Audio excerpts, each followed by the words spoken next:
삐삐삐. 위험 감지. 휴게실로 돌아가세요. 차가운 알림음이 조용한 도자기 공방을 깨뜨렸습니다. 저는 올해 74세가 된 윤정분이에요. 평생 도서관에서 사서로 일했죠. 남편을 3년 전에 먼저 보내고 혼자 지내던 저를 걱정한 세 자녀가 이곳을 권했어요. 큰아들 태호는 엄마, 여기서 친구들도 사귀시고 취미생활도 하세요. 라고 했고 둘째 딸 다혜도 시설도 좋고 프로그램도 많다던데요. 라며 적극 추천했죠. 막내 민서는 엄마 혼자 계시니까 저희가 너무 걱정돼요. 라고 말했어요. 처음 이 루미엘 레지던스에 왔을 때는 정말 좋았어요. 로비는 멋진 호텔 같았고 천장에 예쁜 조명들이 마음을 설레게 했거든요. 직원도 친절했어요. 저희는 어르신들을 위한 프로그램이 정말 많아요. 독서 모임도 있고, 그림 그리기, 컴퓨터 배우기도 있어요. 같은 층에 사시는 최경자 언니와 금세 친해졌어요. 언니는 75세로 40년간 초등학교 선생님으로 일하셨대요. 저희는 매일 아침 산책하며 오늘 기분은 어때요? 설렘 색깔이네요. 이런 식으로 대화하곤 했죠. 그런데 일주일쯤 지나니까 뭔가 이상한 일들이 생기기 시작했어요. 손목에 차고 있는 이 안전밴드 때문이에요. 넘어짐을 방지해준다며 착용하라고 했는데 자꾸 이상한 소리를 내는 거예요. 지금도 그래요. 저는 경자 언니와 조용히 찻잔을 만들고 있었을 뿐인데 왜 위험하다고 하는 걸까요? 정분 씨 괜찮으세요? 경자 언니가 걱정스럽게 물어봐요. 언니, 이상해요. 저희가 뭘 잘못했다고. 밤 8시가 되자 더 이상한 일이 벌어졌어요. 손녀 혜원이의 합창 발표회를 보러 나가려고 엘리베이터 버튼을 눌렀는데 밤 시간 외출은 위험합니다. 이용이 제한됩니다. 엘리베이터 문이 차갑게 닫혔어요. 창문 너머로 보이는 바깥 세상에는 불빛이 반짝이는데 왜 저는 나갈 수 없는 걸까요? 뭔가 이상해. 혼잣말이 나왔어요. 입주할 때 받은 안내 책자를 다시 펼쳐봤어요. 편안한 생활, 자유로운 일상, 행복한 노후. 예쁜 말들이 많이 써 있었는데 실제로는 점점 다르게 느껴지고 있었거든요. 먼저 수업 신청이 이상해졌어요. 제가 하고 싶었던 독서 모임에 신청했는데 계속 밀려나는 거예요. 대신 프리미엄 케어팩이라는 추가 비용을 내신 분들은 바로바로 수업을 들을 수 있더라고요. 정분 씨 이거 봐요. 경자 언니가 게시판을 가리키며 말했어요. 저희가 원했던 그림 그리기 수업 또 연기됐네요. 식당 음식도 달라졌어요. 건강을 위해 저염식으로 바뀝니다라고 공지가 나왔는데 양은 줄어들고 맛도 이상해졌어요. 짜기도 하고 싱겁기도 하고 뭔가 일관성이 없어 보였어요. 가장 문제는 이 손목 밴드였어요. 안전밴드라고 부르는데 넘어질 위험을 미리 알려준다고 했거든요. 그런데 이상하게 자주 울려요. 어느 날 경자 언니는 도자기 만들기를 하고 있었는데 갑자기 심장이 빨리 뛰고 있어요. 휴게실로 가세요. 알림이 왔어요. 그런데 언니는 평소보다도 더 편안해 보였거든요. 저도 비슷한 일을 겪었어요. 근처 도서관에 자원봉사를 하러 가려고 했는데 엘리베이터가 위험한 시간대라고 알림이 울리며 태워주지 않았어요. 밤 8시 이후에는 아예 외출이 안 되더라고요.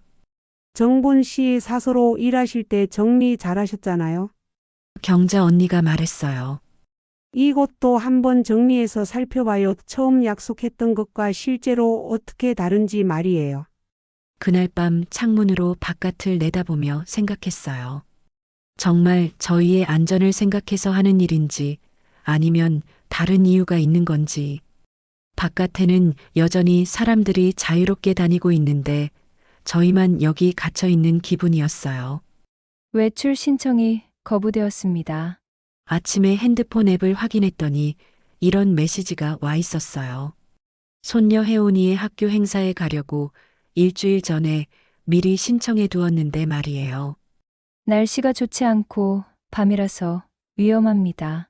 안전을 위해 외출을 금지합니다. 비가 온다고 외출을 못한다니. 저는 평생 비 오는 날에도 도서관에 출근했는데 말이에요. 이제는 그렇게 약한 사람이 된 걸까요? 혜원이에게 전화했어요. 할머니, 오늘 못 와요? 아이 목소리에 실망이 묻어났어요. 할머니가 꼭 보러 온다고 했는데. 가슴이 아팠어요. 손녀의 소중한 순간을 놓치게 되다니. 그런데 경자 언니가 더 놀라운 걸 발견했어요. 정분 씨 이것 좀 봐요. 언니가 핸드폰 화면을 보여줬어요. 앱 설정을 자세히 보다가 발견했는데 작은 글씨로 이런 내용이 있었어요. 입주민의 생활 정보가 연구 목적으로 다른 회사에 제공될 수 있습니다. 입주할 때는 이런 얘기 전혀 없었거든요. 다음 날 사무실에 물어보러 갔어요. 아, 그건 개인 정보는 빼고 안전한 정보만 사용해요. 걱정하지 마세요. 직원이 웃으며 말했지만 뭔가 석연치 않았어요. 그런데 며칠 뒤 더 이상한 일이 일어났어요.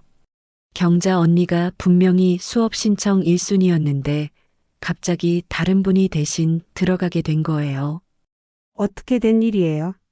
언니가 물어보니까 고객 만족도에 따라 자동으로 배정됩니다.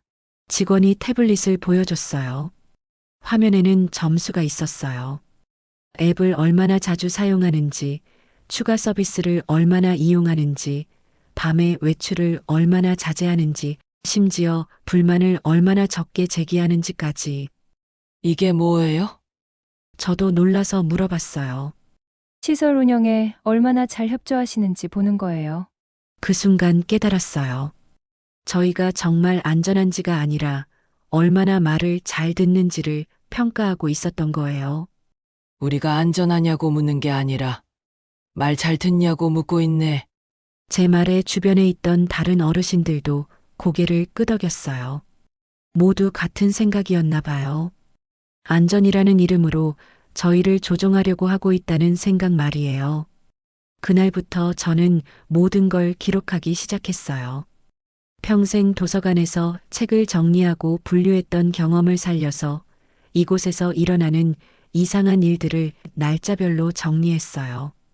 공지사항, 대화 내용, 핸드폰 화면까지 모든 걸 사진으로 찍어서 보관했죠. 경자 언니는 선생님이셨던 경험을 살려서 작은 모임을 만들자고 제안했어요. 정분 씨 혼자서는 안 돼요. 여러 명이 함께 해야 해요. 처음에는 저희 둘과 같은 고민을 하시던 김할아버지, 이할머니, 박할아버지까지 5명이었어요. 그런데 얘기가 퍼지면서 점점 많은 분들이 참여하게 되었어요. 왜 우리가 모였을까요? 경자 언니가 첫 모임을 시작했어요.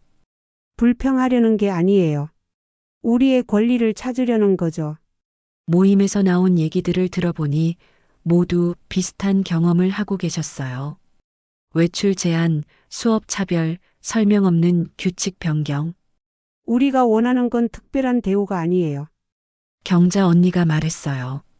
그냥 왜 그런지 설명을 듣고 우리가 동의할지 말지 선택할 권리만 달라는 거예요. 3가지를 요구하기로 했어요. 첫째, 손목 밴드가 언제 왜 알림을 보내는지 명확히 알려달라. 그리고 원하지 않으면 끌 수 있게 해달라. 둘째, 우리 정보를 어디에 어떻게 사용하는지 솔직히 말해달라. 그리고 싫으면 거부할 수 있게 해달라. 셋째, 수업 배정을 돈을 더 낸 사람 위주로 하지 말고 공평하게 해달라. 사무실에 이 요구사항을 전달했지만 돌아온 답은 뻔했어요. 운영상 알려드릴 수 없는 부분이 있어요. 그러는 동안 저는 또 2번이나 외출이 거부당했어요. 손녀 생일 파티, 오랜 친구와의 만남, 소중한 순간들을 놓치게 된 거죠. 마침내 결심했어요. 저는 이곳을 떠나겠어요. 모임에서 제 결정을 발표했을 때 모든 분들이 조용히 고개를 끄덕여 주셨어요. 저희는 남아서 계속 바꿔볼게요. 김할아버지가 말했어요. 언젠가 정분 씨가 다시 오셔도 좋도록 만들어 볼게요. 경자 언니와 저는 며칠에 걸쳐서 정식 요구서를 작성했어요. 제가 모은 모든 증거와 다른 분들의 경험담을 담아서 말이에요. 저희는 나가겠어요. 대신 남아 계신 분들을 위해서 규칙을 바꿔주세요. 사무실에서 관리자와 만났을 때 한 말이에요. 처음에는 계약을 어기면 위약금을 내야 한다고 했지만 저희가 준비한 자료는 너무 명확했어요. 입주할 때 설명하지 않았던 제한들, 동의 없이 개인정보를 사용한 것들.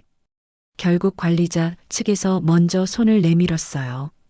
위약금은 받지 않겠다고, 그리고 몇 가지 규칙도 바꾸겠다고 약속했어요. 나가는 저희의 선택도, 남아서 바꾸려는 분들의 선택도 모두 존중받는 순간이었어요. 아이들이 사는 동네 근처의 작은 집으로 이사했어요.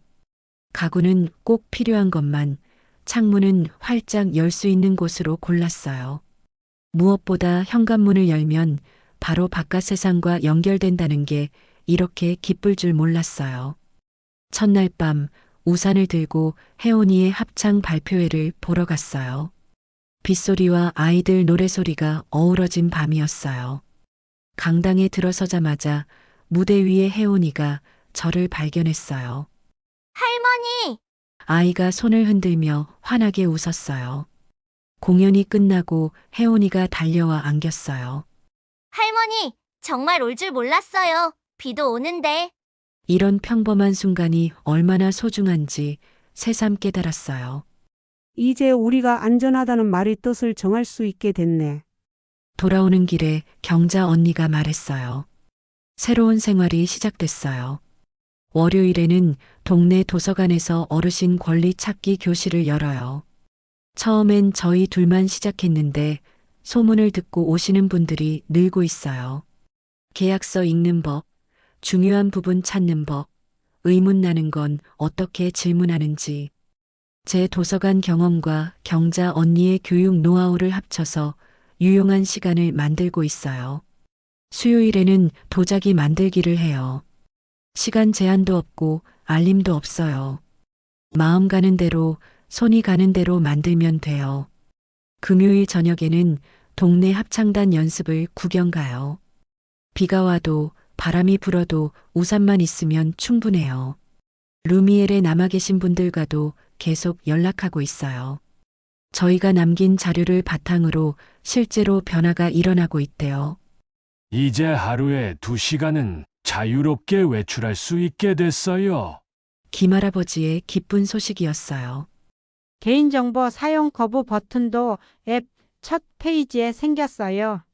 그리고 정보를 어디에 보내는지도 알려주기로 했대요. 이 할머니도 활기찬 목소리로 말했어요. 작은 변화들이지만 시작이에요. 무엇보다 어르신들이 스스로 목소리를 내기 시작하셨다는 게 가장 큰 변화예요. 어느 날 혜원이가 놀러 왔어요. 할머니! 여기가 훨씬 좋아요. 할머니가 더 밝아지신 것 같아요. 왜 그럴까? 할머니가 할머니 같으셔서요. 아이의 순수한 말에 가슴이 따뜻해졌어요. 맞아요. 저는 이제 다시 저답게 살고 있어요. 비 오는 어느 저녁 작은 책상에 앉아 일기를 썼어요. 창문을 두드리는 빗소리를 들으며 지난 일들을 생각해 봤어요. 답답했던 루미엘에서의 시간들, 경자 언니와 함께한 작은 반항들, 그리고 지금의 자유로운 일장까지. 일기장에 이렇게 적었어요. 돌봄이 시키는 대로 하기를 뜻하지 않도록 기록하자. 안전히 조용히 있어를 뜻하지 않도록 질문하자. 나이 든다는 것이 포기한다는 뜻이 아니도록 선택하자. 이 글을 쓰면서 깨달았어요. 나이가 든다고 해서 포기할 필요는 없다는 걸요.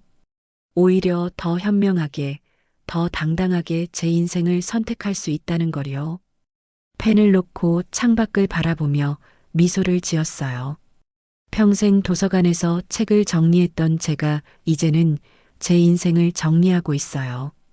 제 삶의 목차를 제가 만들고 중요한 페이지를 제가 선택하고 다음 장을 제가 넘기고 있어요.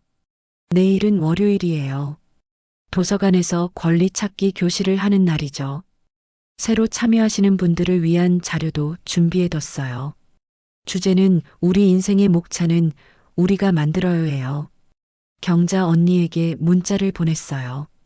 언니, 내일 준비 다 끝났어요. 루미엘에서의 우리 경험도 나누면 좋을 것 같아요. 금방 답장이 왔어요.